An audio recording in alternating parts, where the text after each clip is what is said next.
Hello my friends, welcome back to the channel Ashish sir.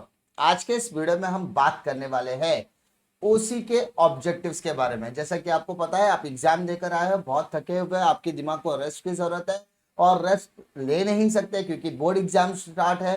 तो ये objectives का session आपके लिए बहुत ज्यादा रिफ्रेशिंग हो सकता है क्योंकि मजाक मजाक में आप 20 मार्क यहाँ पर आसानी से अचीव कर सकते हैं। तो क्योंकि आज का हमारा स्पेशल टारगेट ही होगा कि 20 में से 20 मार्क्स अपने को ऑब्जेक्टिव्स में मिलने चाहिए, इसलिए क्वेश्चन पेपर्स हम लोग अच्छी तरह से डिस्कस करेंगे। इसके बाद आप चैप्टर्स के एमसीक्यूज भी आसानी से कर सकते हो। तो यहाँ पर सबसे पहले क्वेश्चन की बात करते हैं कि sir select the correct option and rewrite the sentence. यहाँ पर आपको कहा गया रीराइट द सेंटेंस, मतलब फिल इन द ब्लैंक्स में आपको सेंटेंस को वापस से लिखना पड़ेगा।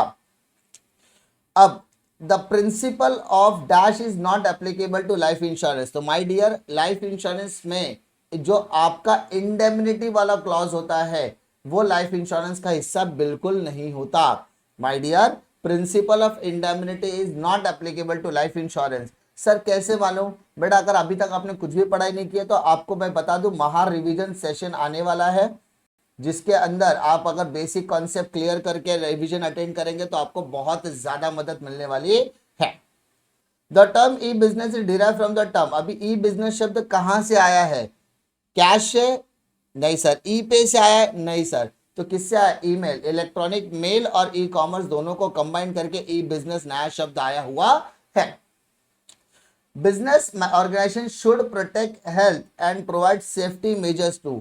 अब बिजनेसमैन को क्या कोशिश करनी चाहिए? किसकी हेल्थ और किसे सेफ्टी प्रोवाइड करनी चाहिए? तो माय डियर, वो एम्प्लॉयज को सेफ्टी प्रोवाइड करना चाहिए क्योंकि एम्प्लॉय वहां पर बैकबोन होता है कंपनी का। अगर कोई भी एम्प्लॉय कंपनी का बैकबोन है तो उसकी सेफ्टी एंड सिक्योरिटी का तबका, उसकी सेफ्टी और सिक्योरिटी की पूरी जिम्मेदारी उस ऑर्गेनाइजेशन की होने वाली है। The president of district forum is. अभी सर डिस्ट्रिक्ट फोरम का जो जज होगा ना, ये डिस्ट्रिक्ट फोरम का जो प्रेसिडेंट होगा वो डिस्ट्रिक्ट कोर्ट का जज होना चाहिए, ठीक है। हाई कोर्ट का जज सर किसका रहेगा? स्टेट कमीशन का रहेगा। और सुप्रीम कोर्ट का किसका रहेगा सर? नेशनल कमीशन का रहेगा। ये दो चीज आपको समझने आनी चाहिए। अब retail market is the market share where retailer sell goods directly to the dash in smaller quantity. Retail market वो मार्केट होता है जहां पर रिटेलर छोटी छोटी क्वांटिटी में माल बेचता है। सर किसे माल बेचता है? तो माय डियर, छोटी क्वांटिटी में माल कंज्यूमर को। माय डियर, प्रोड्यूसर क्या करता है? मैन्युफैक्चरर होलसेलर को देता है, होलसेलर रिटेलर को देता है और रिटेलर कंज्यूमर को। प्रोड्यूसर से कुछ बल्क क्वांटिटी में होलसेलर माल उठाता है और छोटी क्वांटिटी में रिटेलर को बेचता है। जितनी क्वांटिटी में रिटेलर लेता है उससे भी छोटी क्वांटिटी में वो कंज्यूमर को बेचने की कोशिश करता है। तो रिटेल मार्केट में रिटेलर कंज्यूमर को टारगेट करता है। अब बात करते हैं find odd one. Principle of authority and responsibility, motion study, principle of division of work and principle discipline. Sir ये हेनरी फॉल के 14 प्रिंसिपल का पहला प्रिंसिपल है। डिवीजन ऑफ वर्क पहला principle, second authority of responsibility, discipline. But sir ये जो motion study है ना, ये साइंटिफिक मैनेजमेंट है, इसलिए ये हमारा ऑड वन आउट हो जाने वाला है। फिर आता है second, communicator, innovator, self starter और इनएक्टिव। सर कम्युनिकेटर एंटरप्रेनर की का फंक्शन बोलते हैं ना, एक क्वालिटीज है। फिर इनोवेटर एंटरप्रेनर की एक और क्वालिटी है सेल्फ स्टार्टर, बट इनएक्टिव जो है उसकी क्वालिटी नहीं है, वो आलसी नहीं होता, वो इनएक्टिव नहीं होता है। Yes sir. Third, B to B मतलब business to business, business to consumer. फिर C to C, consumer to consumer. But ये सर ए टू जेड क्या है भाई साहब? ये ए टू जेड कुछ है ही नहीं, ये बिजनेस मॉडल है ही नहीं। ए टू जेड करके कोई बिजनेस मॉडल होता ही नहीं है।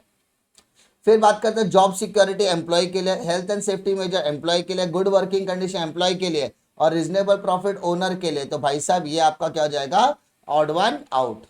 District for commission district court का जज होता है जहां पे हम अपनी कंप्लेंट रजिस्टर कर सकते हैं। स्टेट कमीशन स्टेट लेवल पर भी कर सकता है, national commission national. But NGO is not a part of complaint structure. यानी यहाँ पर अगर रिड्रेसल फॉरम की अगर हम बात करें, रिड्रेसल फॉरम की अगर बात करें तो रिड्रेसल फॉरम क्या होता है सर? अब मान लो कंज्यूमर को किसी भी तरीके की डिफिकल्टी है, कोई भी उसको शिकायत दर्ज करनी है तो डिस्ट्रिक्ट, स्टेट और नेशनल कमीशन में जाकर दर्ज करा सकता है। डिपेंड करता है उसको कंपेंसेशन कितना चाहिए, जितना लिमिट का कंपेंसेशन चाहिए उस हिसाब से वो क्लेम कर सकता है। But NGO is not a part of redressal committee, ठीक है। फिर बात करता है answer in one sentence, what is unity of command. Sir unity of command क्या होता है sir? My dear, unity of command का मतलब होता है, it implies that every employee should receive order और instruction from one boss. Unity of command, command एक ही बॉस से आना चाहिए at a one time. If he receive multiple command from multiple bosses तो ही विल गेट कंफ्यूज। अगर वो एक ही समय पर एक इंसान से कमांड अगर रिसीव करेगा तो वो कंफ्यूजन नहीं लेगा और वो इजीली अपनी रिस्पॉन्सिबिलिटी को फुलफिल कर सकता है और हम उसको उसकी अकाउंटेबिलिटी और उसके काम के लिए जिम्मेदार भी ठहरा सकते हैं। लेकिन जब मल्टीपल बॉसेस होते हैं तो मल्टीपल बॉसेस मल्टीपल रिस्पॉन्सिबिलिटीज लेकर आते हैं और मल्टीपल रिस्पॉन्सिबिलिटीज कभी ना कभी उसको कंफ्यूजन में क्रिएट कर सकता है। तो principle unity of command clearly कहता है कि मल्टीपल ऑफ बॉसेस का जो स्ट्राटा है उसको हम लोग यहाँ पर देखना नहीं है, हमें यूनिटी ऑफ कमांड के अंदर एक पर्सन को एक समय पर एक ही बॉस इंस्ट्रक्शन देना चाहिए ताकि हम उसको रिस्पॉन्सिबल और अकाउंटेबल कर सकते हैं। नेक्स्ट क्वेश्चन क्या कहता है sir?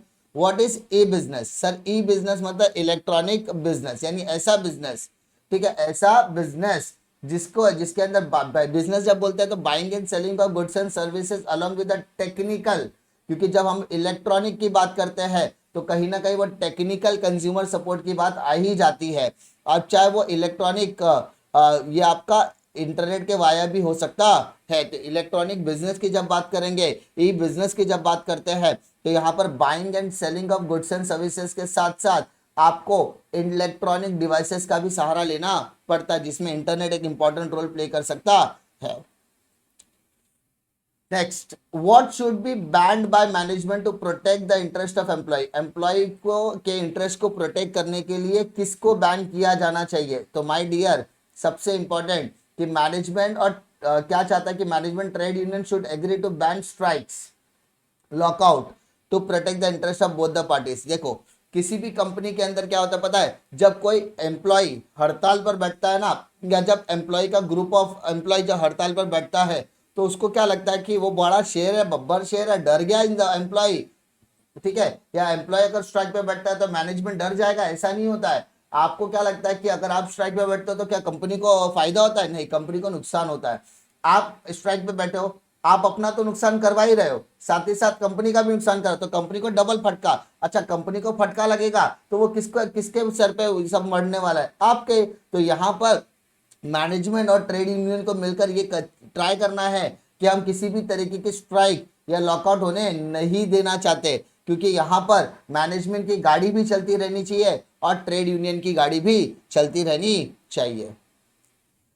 What do we observe on a national consumer day? National consumer day पर हम क्या ऑब्जर्व करते हैं? तो my dear, national consumer day हर साल 24 दिसंबर को अपॉइंट किया, कभी 24 दिसंबर को मनाया जाता है।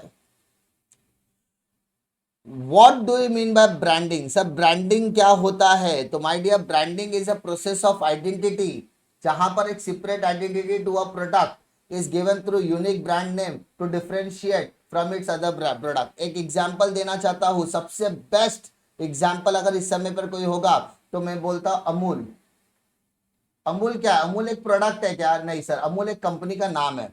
अमूल के डेयरी प्रोडक्ट भी अवेलेबल है, ठीक है, अमूल के मिल्क प्रोडक्ट भी अवेलेबल है, अमूल के आइसक्रीम भी अवेलेबल है, ठीक है, लेकिन अमूल हर जगह पर क्या बोलता है? आइस अमूल अमूल अमूल अमूल अमूल अमूल अमूल। तो अमूल अपने नाम को यहाँ पर कैपिटलाइज करना चाहता है। आपको डेयरी प्रोडक्ट चाहिए, दूध चाहिए, छाछ चाहिए, दही चाहिए, मट्ठा चाहिए, सब मिलेगा आपको, ठीक है। अगर आपको खाना भी चाहिए तो खाना भी रैप करके अमूल वाला बेस्ट कहीं कहीं पर देता है। अमूल के मिल्क भी अवेलेबल, अमूल के आइसक्रीम भी अवेलेबल, फैमिली पैक चाहिए, पार्टी पैक चाहिए, सब मिलेगा। अमूल सब सारी चीजें। तो लोग ठेले पर भी जाते हैं ना डोसा खाने के लिए, अमूल का डोसा, अमूल का बटर है क्या? तो अमूल बटर लगा कर ही तो अमूल एक ब्रांड हो चुका है, एक ट्रस्ट हो चुका है। तो अमूल एक ब्रांडिंग, तो ब्रांडिंग का मतलब क्या होता है? जहां पर हम क्या करते हैं, एक सेपरेट आइडेंटिटी दे देते हैं उस प्रोडक्ट को, ताकि वो एक यूनिक ब्रांड नेम के साथ आगे प्रोडक्ट को लेके जाया जा सके।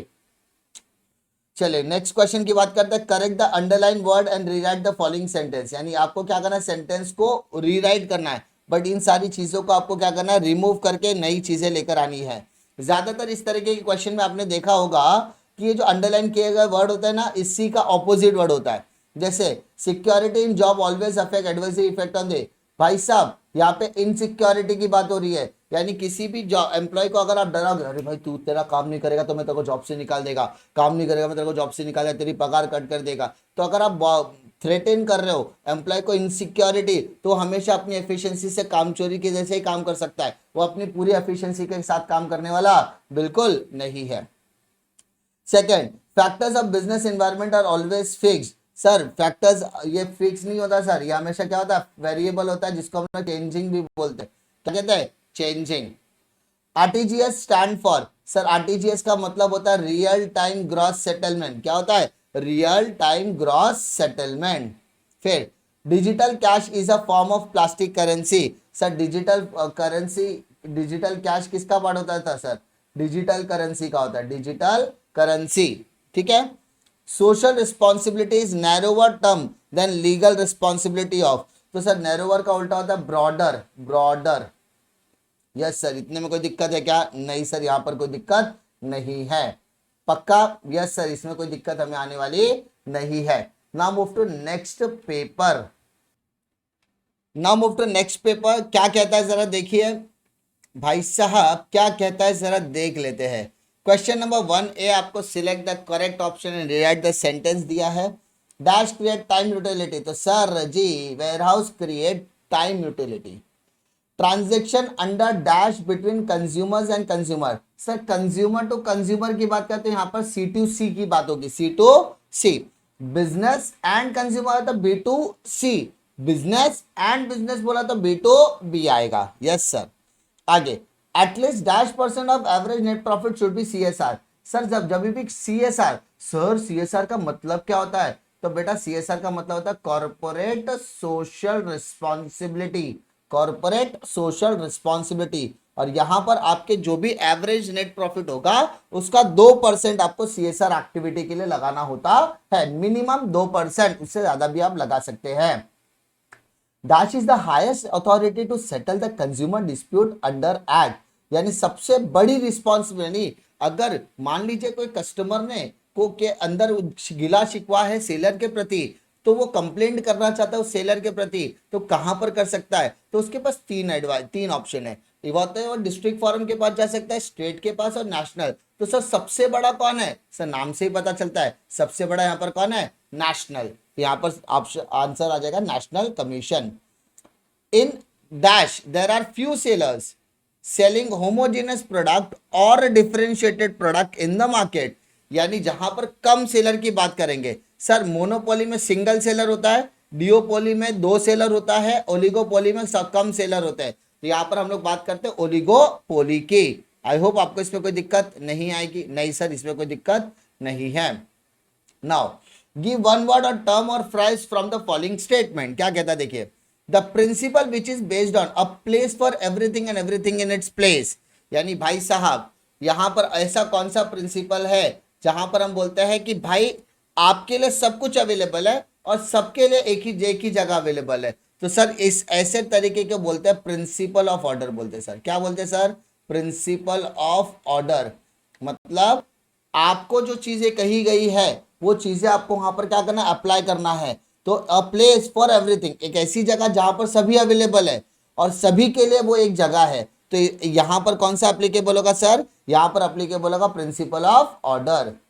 Next, a combination of knowledge, skill, motive, attitude and habit, तो ऐसा कौन होता है जिसके अंदर नॉलेज भी चाहिए, स्किल भी चाहिए, मोटिव भी चाहिए, एटीट्यूड भी चाहिए, हैबिट भी चाहिए, तो सर इसमें आएगा इंट्राप्रेनर, इंट्राप्रेनर जिसको हमने एंटरप्रेनर भी कहते हैं। ठीक है, कोई दिक्कत नहीं सर।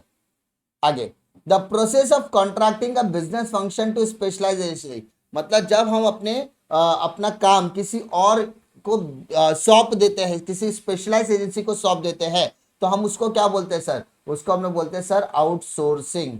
क्या कहेंगे हम लोग उसको, outsourcing. Earning foreign exchange is the responsibility organisation towards its group, यानी किसी ऑर्गेनाइजेशन के पास क्या मिल रहा है, फॉरेन एक्सचेंज मिल रहा है, यानी कोई ऑर्गेनाइजेशन फॉरेन एक्सचेंज कमा कर दे रहा है, मतलब बाहर के देशों से फॉरेन एक्सचेंज ट्रांजैक्शन कर रहा है, बाहर के देश की करेंसी हमारे पास आएगी तो हमारा इंडियन रुपीस तगड़ा होगा, इसका मतलब वो गवर्नमेंट के प्रति क्या कर रहा है, अपनी रिस्पॉन्सिबिलिटी पुट ऑन कर रहा है।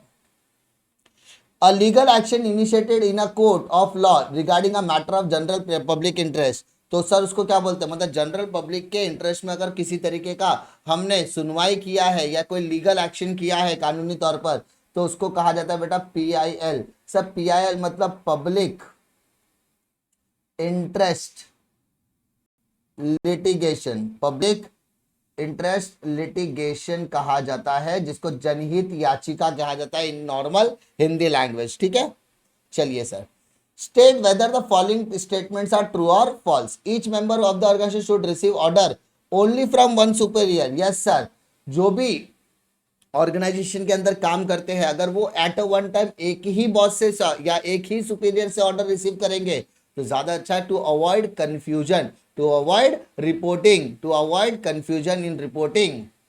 LPO मतलब क्या, legal product outsourcing. Sir legal product नहीं होता, लीगल प्रोसेस होता है, तो इसका मतलब ये स्टेटमेंट हो गया false. Next, it is the responsibility of commercial organisation to maintain industrial peace. क्या किसी भी कमर्शियल ऑर्गेनाइजेशन की बोलते हैं ना रिस्पॉन्सिबिलिटी होती है इंडस्ट्रियल पीस को मेंटेन करना? जी सर जी, ताकि झगड़ा झगड़ी कुछ ना हो, ताकि आराम से बिजनेस किया जा सके। 24 December is observed as international consumer rights day every year. My dear, 24 दिसंबर तारीख तो सही है, बट ये नेशनल कंज्यूमर डे होता है बेटा, इंटरनेशनल नहीं होता, तो statement is false. International consumer day नहीं होता, वो नेशनल कंज्यूमर डे होता है। मार्केट में be defined as aggregate demand by potential buyer for a product और services. Yes sir, potential buyer और पोटेंशियल सेलर एक जगह पर आकर मिलकर अपने प्रोडक्ट और सर्विसेज को एक्सचेंज करने का काम करते हैं, इसे हम कहते हैं market. Market is a place. फिर बात करते हैं what is subordination of individual interest into organisational interest. मतलब क्या sir ji, subordination of individual interest का मतलब क्या होता है सर? यहां पर बेटा ऑर्गेनाइजेशन इंटरेस्ट के साथ अगर किसी भी इंडिविजुअल के पास खुद का इंटरेस्ट ही नहीं होगा ना, तो ऑर्गेनाइजेशन के लिए काम कैसे करेगा? फॉर एग्जांपल कि आपके बॉस ने आपको काम दिया और कहा है कि अगर आपने ये टारगेट अचीव कर दिया तो आपको क्या मिलेगा? प्रमोशन मिलेगा। आपको क्या मिलेगा? प्रमोशन। अब टारगेट अगर वो अचीव करता है तो ऑर्गेनाइजेशन आगे बढ़ेगा, बट प्रमोशन मिलेगा तो उसको खुद का भी खुद आगे बढ़ेगा। तो टारगेट और प्रमोशन एक दूसरे के ऊपर क्या है? डिपेंडेंट है। तो ये, लेकिन यहां पर मुझे अपने प्रमोशन के बारे में सोचना है तो मुझे टारगेट अचीव करना पड़ेगा। मतलब मेरा सबऑर्डिनेशन ऑफ इंटरेस्ट क्या है? Promotion.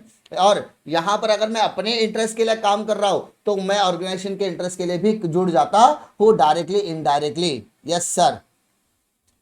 What is planning? Planning क्या होता है? सब planning is deciding in advance what to do, how to do, when to do and where to do and who is to do it. सब planning क्या होता है? प्लानिंग का मतलब होता है क्या करना है, कब करना है, कौन करेगा, कैसे करेगा, ठीक है, और कहां करना है। 5 चीजें बेटा, 5 चीजें। व्हाट टू डू क्या करना है, हाउ टू डू कैसे करना है, व्हेन टू डू कब करना है, वेयर टू डू कहां करना है, और who is to do it कौन करेगा। इन 5 क्वेश्चन के आंसर अगर आपको मिल गए तो इसका मतलब you are doing the planning. फिर कहता है what is indemnity. Sir indemnity क्या होता है बेटा? Indemnity means a guarantee or assurance to put the insured in the same financial position which he was immediately before the happening of uncertain event। मतलब जब event होने से पहले की उसकी जो फिनेंशियल स्टेटस थी उसको उस लेवल तक पहुंचाने का काम कौन करता है? इंडेमनिटी बोलता है। लेकिन मैं बात करूं तो लाइफ इंश्योरेंस में ऐसा होता नहीं है बेटा। मर गया, मैं अमीर हूं चाहे गरीब हूं, मैं 4 व्हीलर से जा रहा हूं या साइकिल से जा रहा हूं, बाइक से जा रहा हूं, अगर मेरा एक्सीडेंट हो गया तो मेरा राम नाम सत्य तो पक्का है, इतनी बात तो क्लियर है। तो मेरा अमीर और गरीब होने का कोई इधर सवाल ही पैदा नहीं होता है। तो यहाँ पे इंडेमनिटी लाइफ इंश्योरेंस में एप्लीकेबल नहीं होता। लेकिन अगर मैं व्यापारी हूं और मेरा यहाँ पर गोडाउन है, जेठालाल गड़ा बन के बैठा हूं, गोडाउन में अगर आग लग गई तो इंश्योरेंस मुझे वो कंपेंसेशन दे के मुझे फिर से वही पोजीशन पे लेकर जाकर खड़ा कर सकता है जहां से मैंने अपनी बिजनेस की शुरुआत की थी। आई होप आपको इतनी बातें समझ में आ गई होगी। Sir what is digital cash? भाई साहब आजकल आपने यही तो देखा, पेटीएम, फोन पे, गूगल पे, ये जो करेंसीज में डील करते हैं वो हमारी करेंसीज होती है। यस सर, वो हमारी ही करेंसी होती है।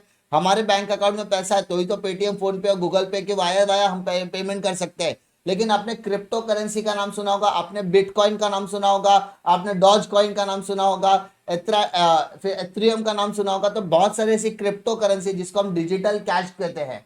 तो ये एक तरीके की इलेक्ट्रॉनिक करेंसी होती है जो साइबर स्पेस में होता है, इसका कोई फिजिकल एग्जिस्टेंस नहीं होता। आप दुकान पर जाकर बिटकॉइन देकर पैसा नहीं ले सकते, या बिटकॉइन देकर आप सामान नहीं खरीद सकते। ये एक साइबर स्पेस पर होता है। ये इसके लिए एक बोलते हैं ना अलग से सिस्टम लगता है। आपने ऑनलाइन ट्रांजेक्शन के जरिए बिटकॉइन खरीदा, बिटकॉइन बेचा, ये एक साइबर स्पेस में ही होता है। इसकी किसी भी तरीके की फिजिकल अपीयरेंस रखता नहीं है। It is only ability to use as a real currency as an electronic form. हाँ, आप इलेक्ट्रॉनिक तरीके से लेन देन कर सकते हो, लेकिन इसका कोई फिजिकल एग्जिस्टेंस होने वाला नहीं है। ठीक है, नेक्स्ट देखते हैं।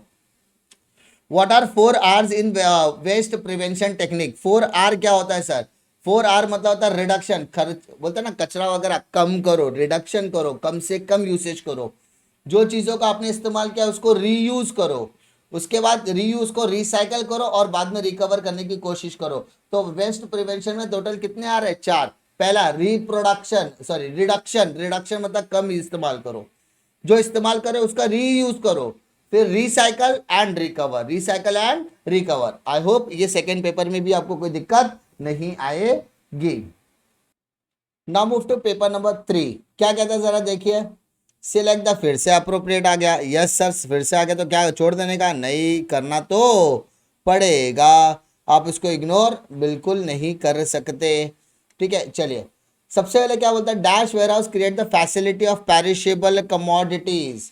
सर पेरिशेबल कमोडिटी, सब पेरिशेबल का मतलब क्या होता है पहले ये तो बता दो बेटा। ऐसा कमोडिटी या ऐसी प्रोडक्ट जो जल्दी ही खराब हो सकते हैं, अगर जिसको हमने खुले में रख दिया ना तो वो जल्द से जल्द खराब हो सकते हैं। तो ऐसे चीजों को हम लोग बचाने के लिए क्या करते हैं? फ्रिज में रखते हैं। तो उसको हम लोग क्या बोलेंगे? Cold storage facility. कौन से? Cold storage. The process of contracting a business function to someone else. अभी हमने डिस्कशन किया था कि जब किसी हमारे बिजनेस फंक्शन को हम किसी और को कॉन्ट्रैक्ट पर काम करने के लिए दे देते हैं तो उसको बोलते हैं outsourcing. Business is a dash activity. Business कौन सी एक्टिविटी होती है बेटा? सोशल इकोनॉमिक, क्योंकि इसमें पैसा भी इन्वॉल्व होता है और यहां पर आपकी कुछ सोशल रिस्पॉन्सिबिलिटीज भी होती है towards various section of the societies. Consumer, आपके पास वर्कर, गवर्नमेंट एम्प्लॉय, तो अलग अलग लोगों के प्रति आपके अलग अलग रिस्पॉन्सिबिलिटीज भी होती है। The government has established dash to settle the consumer dispute by compromise. यहाँ पर कॉम्प्रोमाइज वर्ड इस्तेमाल किया है बेटा। कौन सा? Compromise word. तो यहाँ पे गवर्नमेंट ने क्या कहा है कि किसी भी कंज्यूमर डिस्प्यूट को सेटल करने के लिए अगर कॉम्प्रोमाइज शब्द का इस्तेमाल किया गया, मतलब वो लोक अदालत में जाकर, कंज्यूमर कोर्ट में जाकर क्या कर सकता है? अपील कर सकता है। कंज्यूमर कोर्ट सुनवाई करेगा और वहां पर जो भी चालान या जो भी आपका पैसा बनेगा वो वहां पर सेलर को पे करके वो रिजॉल्व कर सकता है, सेटलमेंट कर सकता है। The process of classification of product according to the similar characteristics और a quality is known as, इसको कहते हैं बेटा ग्रेडिंग। ग्रेडिंग मतलब प्रोडक्ट देखने का, प्रोडक्ट की क्वालिटी, साइज, शेप के हिसाब से हम उसको क्या करते हैं? क्लासिफिकेशन करते हैं, क्लासीफाई करते हैं, इसको बोलते हैं grading. Now match the pair. Scientific management theory, startup India, digital cash, economic objective, consumer rights. Group B में क्या दिया है? Exist everywhere to maintain prestige, goodwill, right to information, FW Taylor 2019, right to movement to earn profit, Henry Fayol 2016, exist only in cyberspace। तो सबसे पहला scientific management theory आपको यहाँ पर लिखना कैसे? ग्रुप ए आपने लिखा और इसके सामने आएगा ग्रुप बी आएगा। ग्रुप बी के अंदर आपको क्या करना है? सीधा आंसर लिखना है बेटा। जैसे पहला लिखा आपने साइंटिफिक मैनेजमेंट थियरी और आपको लगता है साइंटिफिक मैनेजमेंट थियरी क्या है? FW टेलर, तो यहाँ पे 4 लिखना है और यहाँ पर लिखना है FW टेलर। आपको यहाँ पर डायरेक्टली क्या लिखना है? आंसर लिखना है। अब स्टार्टअप इंडिया सर कब शुरू हुआ था? तो माय डियर स्टार्टअप इंडिया 2016 में। यहाँ पर 4 आ गया, 2016 सर 9 में दिख रहा है तो 9 वाला आ जाएगा 2016। डिजिटल कैश वो exist only in cyber space. तो डिजिटल कैश क्या होता है सर? क्रिप्टो करेंसी जो सिर्फ साइबर स्पेस में रहता है। इकोनॉमिक ऑब्जेक्टिव, इकोनॉमिक मतलब पैसा कमाना है भाई साहब, पैसा, ना बाप बड़ा ना भैया, सबसे बड़ा रुपया।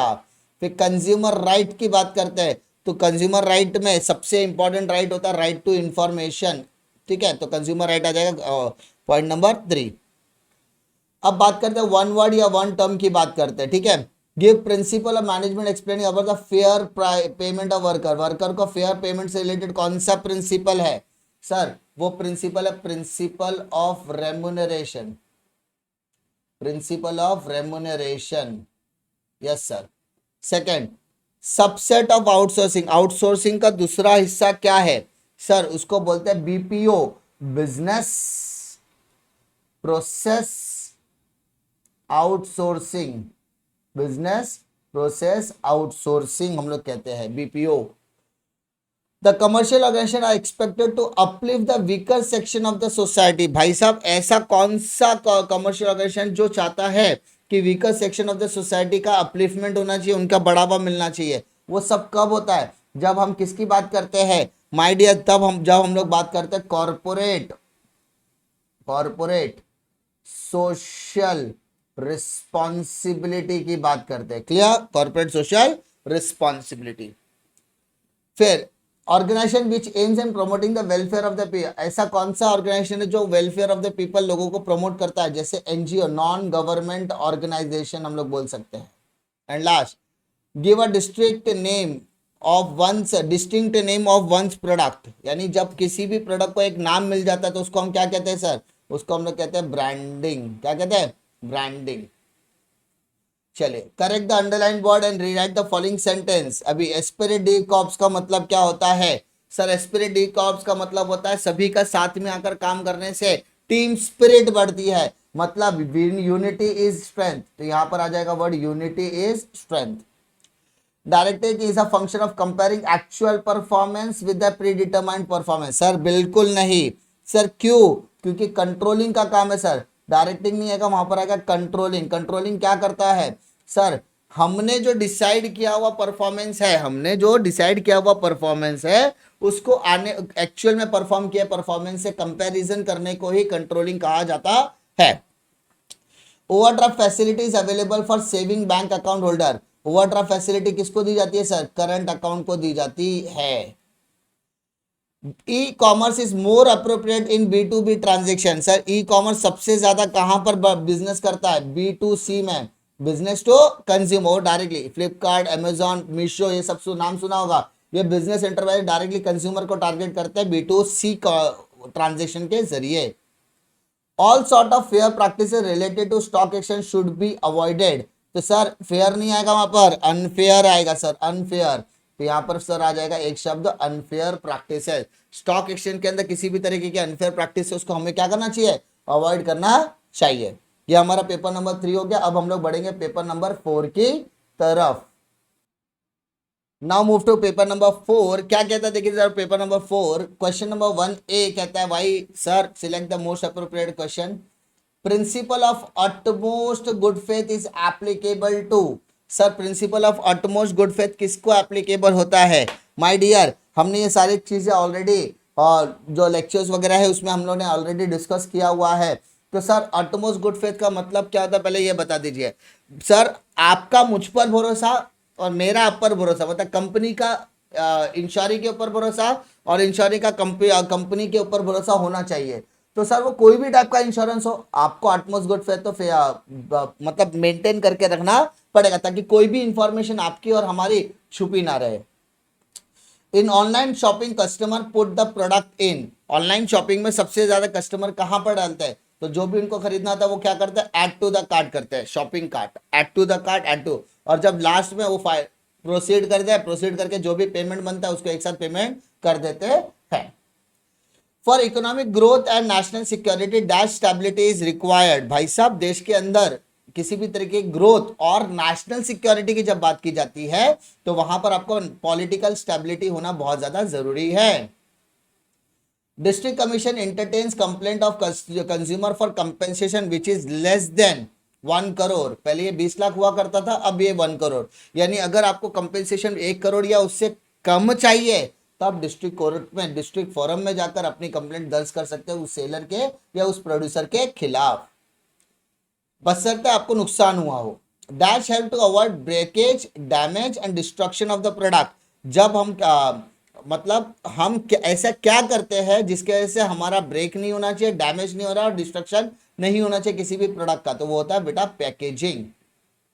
पैकेजिंग हमको मदद करता है इस सारी चीज को ना होने से। State whether the following statement are true और फॉल्स। तो माय डियर सबसे पहला दिया है management principles are applicable to all type of organisation. ठीक है, मैनेजमेंट प्रिंसिपल हर ऑर्गेनाइजेशन के लिए काम करता है, वेदर प्रॉफिट मेकिंग और लॉस मेकिंग या नॉन प्रॉफिट मेकिंग, सब कुछ। Yes sir, it is true. Successful businessman takes calculator risk, absolutely सही। उसको पता होता मुझे लेना चाहिए कि नहीं। आपने शार्क टैंक इंडिया देखा होगा। शार्क टैंक इंडिया में जो भी लोग हैं ना, वो लोग जब भी किसी तरीके का कॉल अप लेते हैं तो वो कैलकुलेटर रिस्क लेते हैं कि भाई साहब मुझे इतना ही प्रॉफिट या इतना ही लॉस हो सकता है। प्रॉफिट तो अनलिमिटेड है, प्रॉफिट मिलता है, लेते जाओ, लेकिन loss should be minimise. BPO enable optimum utilisation of scarce resources. Yes sir, BPO क्या करता है, जो भी रिसोर्सेज अवेलेबल होते हैं उसका प्रॉपर तरीके से इस्तेमाल करना जानता है। It is a responsibility of commercial organisation to maintain industrial peace. भाई साहब एकदम सही जवाब, कि कमर्शियल ऑर्गेनाइजेशन का काम है कि इंडस्ट्रियल पीस को मेंटेन करना। Order issued by district forum on a complaint is final. नहीं sir, if we are not satisfied the district forum decision तो हम उसको स्टेट कमीशन में दर्ज कर सकते हैं, और अगर स्टेट कमीशन पे भी हमारी सुनवाई नहीं हो जाए, हमें सेटिस्फेक्शन नहीं मिलता, तो हम नेशनल कमीशन में भी जा सकते हैं। और नेशनल कमीशन में कुछ नहीं हो सकता उसके बाद। Find the odd one out. Unity of direction, principle of centralisation, principle order, ये टाइम स्टडी भाई साहब साइंटिफिक मैनेजमेंट का, बाकी सब तो हेनरी फॉयल के 14 प्रिंसिपल ऑफ मैनेजमेंट का है। Business process outsourcing, legal process outsourcing, knowledge process, but ये आरटीओ का होता है, ये हो गया आपका odd one out. Timely payment of taxes government, earning foreign exchange government, creating goodwill and political stability. तो भाई साहब गुडविल हम ओनर के लिए क्रिएट करते हैं, ना कि गवर्नमेंट के लिए, तो ये हमारा हो जाएगा odd one out. Right to safety consumer, right to travel, अरे सर ये ट्रैवल तो पहली बार सुना है। राइट टू ट्रैवल कंज्यूमर का राइट नहीं है, right to information, right to choose है। प्राइस पीपल प्रमोशन प्रोडक्ट, तो सर पीपल नहीं होता, वहां पर प्लेस होना चाहिए सर। ठीक है, तो पीपल आपका हो जाएगा ऑड वन आउट। ठीक है, इतनी बातें समझ में आ गई। Now one sentence, what is the subordination of individual interest into organisation interest. ये हमने ऑलरेडी डिस्कस किया हुआ है। सबऑर्डिनेशन ऑफ इंटरेस्ट का मतलब क्या होता है सर? सबऑर्डिनेशन ऑफ इंटरेस्ट का मतलब होता है जब हम अपने मकसद के लिए, जिसमें मैंने आपको एग्जाम्पल दिया था कि अगर कंपनी का टारगेट अचीव करोगे तो आपको क्या मिलेगा, प्रमोशन मिलेगा, तो ये हमारा सबऑर्डिनेशन इंटरेस्ट कंपनी के इंटरेस्ट से क्या होता है, ज्वाइंट हो जाता है। What is controlling sir? Controlling क्या होता है सर? कंट्रोलिंग का मतलब होता है, controlling is a process of bringing conformity of the performance with actual plan. मतलब हमने जो डिटरमाइंड परफॉर्मेंस दिमाग में रखा है, प्री डिटरमाइंड परफॉर्मेंस को एक्चुअल परफॉर्मेंस के साथ क्या करना, कंपेयर करने को ही कंट्रोलिंग कहा जाता है। What is insurance? Sir insurance is a contract between insured and insurer. दो लोगों के बीच में क्या होता है, कंट्रैक्ट होता है, जिसके अंदर अगर अगर अगर अगर अगर इंश्योर्ड की प्रॉपर्टी लॉस हो जाती है या उसके साथ किसी भी तरीके का हादसा हो जाता है, at that time of a loss compensate करने का काम इंश्योरर करता है। Insurer is will agree to pay the compensation to the insured at the time of loss for an unfortunate event. Next question बोलता है बेटा व्हाट इज बीपीओ। ये सारी चीजें आप है ना डिफाइन में भी लिख सकते हो। What is BPO? बीपीओ मतलब होता है बिजनेस प्रोसेस आउटसोर्सिंग। ये एक तरीके का आउटसोर्सिंग का टाइप होता है, जब ऑर्गेनाइजेशन को ऐसा लगता है कि हमारा मेन बिजनेस एक्टिविटी कहीं ना कहीं डाइल्यूट हो रहा है, तो वो अपनी बिजनेस की नॉन कोर बिजनेस एक्टिविटी किसी और को क्या करता है, आउटसोर्स कर देता है। और वो सर्विस प्रोवाइडर क्या करता है, वो मिनिमल कॉस्ट में मिनिमाइज कॉस्ट को करने के लिए, एफिशिएंसी बढ़ाने के लिए हम बिजनेस प्रोसेस आउटसोर्सिंग का सहारा लेते हैं। How much amount company is required to spend in pursuance of their CSR policy. भाई साहब कितना पैसा लगाना चाहिए सीएसआर में? My dear 2% of net profit. आपने साल में जितना भी कमाया उस नेट प्रॉफिट का कितना percent, minimum 2%, at least 2% of average net profit of the company made during the three immediately preceding the financial year in pursuance of their CSR policy. I hope इसमें भी आपको कोई दिक्कत नहीं होगी। Now move to paper number 5। क्या कहता है पेपर नंबर 5, जरा देख लेते हैं। Select the correct option, rewrite the sentence. Insurable interest must exist in. भाई साहब इंश्योरेबल इंटरेस्ट कहां पर? सर हर इंश्योरेंस में होता है, हर इंश्योरेंस में होता है। एक इंडेमनिटी लाइफ में, लाइफ को छोड़ के बाकी सब में होता है, बट इंश्योरेबल इंटरेस्ट सब में होता है, ठीक है। क्योंकि भाई साहब अगर मैंने इंश्योरेंस लिया है तो उसका मेरे पास सब्जेक्ट मैटर तो होगा। Yes sir, subject matter very very. जैसे मरीन इंश्योरेंस में आपका वोयाज क्या होता है, आपका सब्जेक्ट मैटर होता है। लाइफ इंश्योरेंस में आपका लाइफ सब्जेक्ट मैटर होता है। तो ये सब क्या इंश्योरेबल इंटरेस्ट होता है। The transaction under are between one business from another way. Business to business बोला तो B2B आ जाएगा। यस सर, आपने एक्सप्लेन किया था। Business should provide periodic information to. समय समय पर किसे इंफॉर्मेशन प्रोवाइड करना चाहिए? सर ओनर को। Yes sir. Dash celebrated world consumer day. World consumer day कब मनाया जाता है? सर बनाया जाता है 24 दिसंबर को। 24 दिसंबर को मनाया जाता है वर्ल्ड कंज्यूमर। इसके पहले जो क्वेश्चन आया था उसमें आया था इंटरनेशनल कंज्यूमर डे। ऐसा नहीं होता है, वर्ल्ड कंज्यूमर डे 24 दिसंबर को मनाया जाता है। Dash gives a special identity to the product. Branding, branding क्या करता है? प्रोडक्ट को आइडेंटिटी देने का काम करता है। Now be give one word of fresh term for the following statement. Principle of management which says unity is strength. ऐसा कौन सा जो बताता है कि भाई यूनिटी में बहुत ताकत होती है? इसको बोलते हैं sir spirit D cops. Spirit D cops, ठीक है। A person who is innovator who introduce new combination of a mean of production. भाई साहब जो नया इनोवेशन लेकर आता है, इनोवेटर है, उसको बोलते हैं एंटरप्रेन्योर, ठीक है। एंटरप्रेन्योर, ठीक है। Intrapreneur, intrapreneur. एक होता है इंट्राप्रेन्योर होता है, एक होता है एंटरप्रेन्योर होता है, एक होता है इंटरप्रेन्योर। क्लियर? Yes sir. कोई दिक्कत है क्या सर? नहीं सर। जो बिजनेस के अंदर रह के काम करना चाहता है वो इंट्राप्रेन्योर होता है, इंट्राप्रेन्योर। और जो बिजनेस को डेवलप करने का काम करता है, लेकिन as a investor, as a promoter, as a बोलते हैं ना नॉलेज सीकर, नॉलेज गिवर्स वगैरह वगैरह वगैरह, इनिशिएटर, तो सबको एंटरप्रेन्योर होता है। The term derive from the email and e commerce. तो भाई साहब ई बिजनेस होता है। ई बिजनेस जो शब्द है वो ईमेल और ई कॉमर्स दोनों शब्दों से आया हुआ है। Employment generation is the responsibility. Employment generation की बात कर रहे हैं तो सोसाइटी के अंदर एम्प्लॉयमेंट जनरेशन का काम कौन से के प्रति? तो सोसाइटी वर्ड आएगा यहाँ पर। Clear? The process of identifying need and wants of a consumer in the market. Market के अंदर लोगों मतलब मार्केट की नीड को समझना कहाँ पर बात होती है? तो वो बात होती है मार्केट रिसर्च के अंदर। किसके अंदर बात होती है सर? Market research. नाउ बात करते हैं फाइंड ऑड वन। सेम चीज है। Authority, responsibility, emotion study, principle of centralisation. तो इमोशन स्टडी साइंटिफिक मैनेजमेंट में तो हट गया। Debit card, credit card, ATM, Aadhaar card. भाई साहब ये क्या मजाक चल रहा है? नहीं चल रहा है सर, मान लिए। Good quality product, fair prices, honest advertising, prevent congestion. भाई साहब ये सोसाइटी के प्रति, बाकी सब कंज्यूमर के प्रति है, ठीक है। डिस्ट्रिक्ट जज, हाई कोर्ट जज, कमिश्नर, सुप्रीम कोर्ट जज। कमिश्नर छोड़ दो, कमिश्नर पुलिस वाला हो समझ लो, मान लो, लेकिन बाकी सब जज है सर। डिस्ट्रिक्ट जज होता है, डिस्ट्रिक्ट फोरम का होता है। हाई कोर्ट जज स्टेट कमीशन का होता है। नेशनल यानी सुप्रीम कोर्ट का जज नेशनल कमीशन का होता है। People, promotion, physical environment and process. तो भाई साहब यहां पर आएगा physical environment. Clear? Yes sir. correct the underlined words and rewrite the following sentences. Management techniques are applied differently under different condition. Technique नहीं होता सर, वो प्रिंसिपल होता है वो। तो यहाँ पर टेक्निक की जगह पर आप क्या लिखोगे? प्रिंसिपल्स। फिर directing is the function of comparing the actual performance with the pre determined. Sir नहीं, डायरेक्टिंग नहीं होता सर, अभी आपने 3 बार बताया, कंट्रोलिंग होता है वो। Under whole life policy the insured can receive money from the insurance company. नहीं सर, होल लाइफ पॉलिसी में can not receive, can not, ठीक है। होल लाइफ पॉलिसी पूरी जिंदगी की है, तो इंश्योरेंस में जब तक वो मरेगा नहीं तब तक उसको पैसा आने वाला नहीं है।